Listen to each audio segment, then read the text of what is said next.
This is Eric at RC Monster Garage, and what we got here today, it's the UL-19 Pro Boat. We're gonna go run it right now.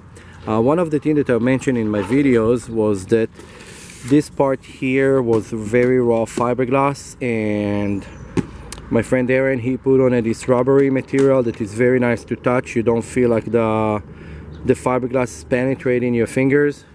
We're just gonna put the batteries in it and show you guys right now how it's running, so stay tuned.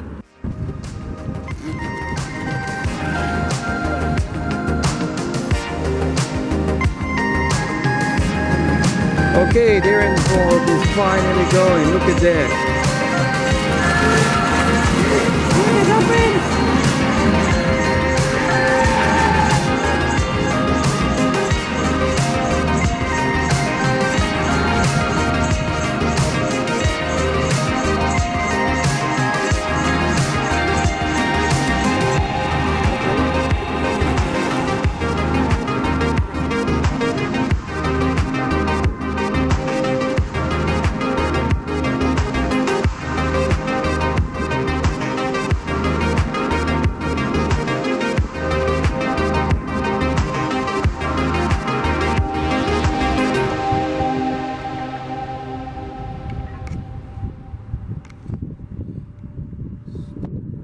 Pause.